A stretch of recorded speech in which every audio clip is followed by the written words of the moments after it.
Assalamualaikum warahmatullahi wabarakatuh. Alhamdulillahi rabbil alamin, alladzi an'ama alaina bi ni'matil iman wal islam. Asyhadu an la ilaha illallah wahdahu la syarika lah, wa asyhadu anna Muhammadan abduhu wa rasuluhu la nabiyya ba'dah. Saudaraku yang dimuliakan oleh Allah Subhanahu wa taala, salah satu cita-cita besar kita di yaumil qiyamah adalah mendapatkan surga Allah Subhanahu wa taala. Lalu kemudian pertanyaannya, apakah kita sudah pantas mendapatkan surga Allah dengan amalan-amalan yang akan kita bawa nantinya? Pada kesempatan ini saya ingin menyampaikan salah satu hadis Rasulullah Sallallahu Alaihi Wasallam, bahwa ada golongan-golongan tertentu, kelompok-kelompok tertentu yang sangat dirindukan oleh surga. Ketika surga yang merindukan kita, maka sudah pasti kita bisa bertemu dengannya, karena surga yang rindu dengan kita. Bukan kita yang rindu dengan surga, tapi surga yang rindu dengan kita. Siapakah di antara orang-orang ini yang dirindukan oleh surga? Rasulullah Sallallahu Alaihi Wasallam bersabda, al-jannatu mushtaqatu ila arba'atin nafari. Kata Rasulullah, ada 4 golongan manusia yang dirindukan oleh surga. Yang pertama, talil Quran, orang yang senantiasa membaca Al-Quran. Al-Quran adalah kalamullah yang diturunkan kepada kita untuk dijadikan sebagai pedoman, sebagai petunjuk, sehingga kita bisa mendapatkan keselamatan di dunia dan lebih-lebih di akhirat kelak. Apakah Al-Quran hanya sekedar dibaca? Tentu tidak.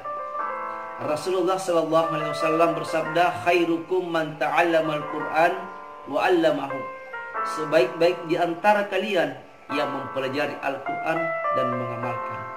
Jadi Al-Quran selain kita baca, kita harus mempelajari, dan tentu kita akan mengamalkan kandungan-kandungan Al-Quran. Oleh karena itu, beruntunglah orang-orang yang senantiasa membaca, mengkaji, dan mengamalkan Al-Quran.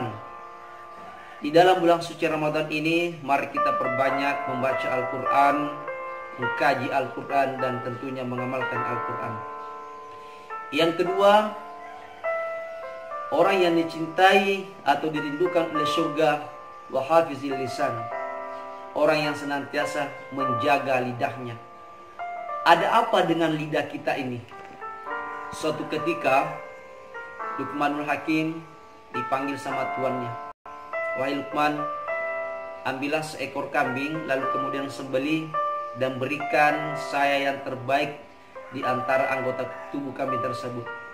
Luqman mengambil seekor kambing, lalu kemudian menyembelih dan diambillah lidahnya. Kemudian tuannya lagi menyuruh mengambil satu lagi kambing, lalu kemudian disembelih dan ambil yang terburuk.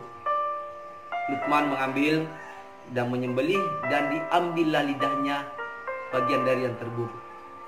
Setelah diserahkan kepada tuannya, tuannya heran dan bertanya, wahai Luqman, apa maksudnya ini?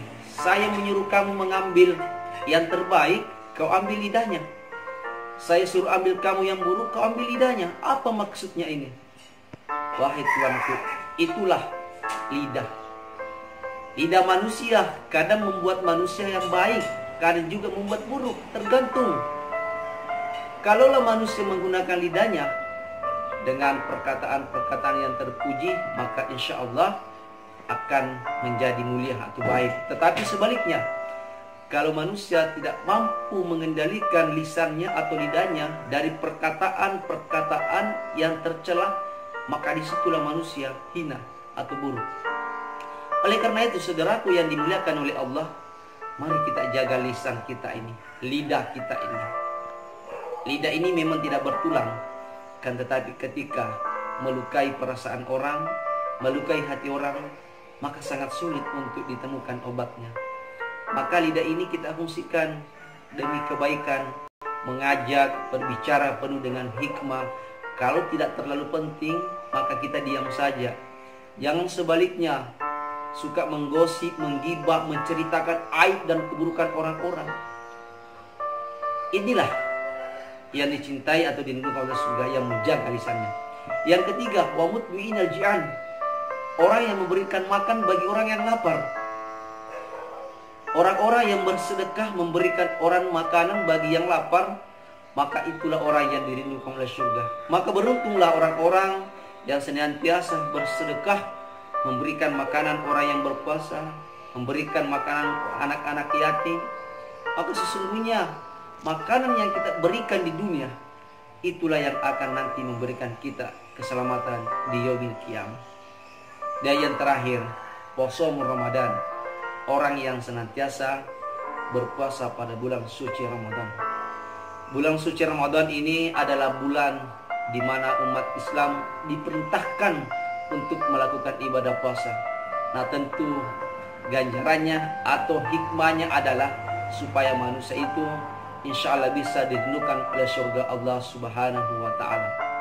Oleh karena itu, marilah kita menjadi bagian dari 4 ini yang dirindukan oleh surga Allah Subhanahu wa ta'ala, sehingga kita bisa berjumpa surga di yaumil qiyamah. Inilah yang sempat saya sampaikan, semoga ada manfaatnya. Wallahu muwaffiq ila aqwamit thoriq. Assalamualaikum warahmatullahi wabarakatuh.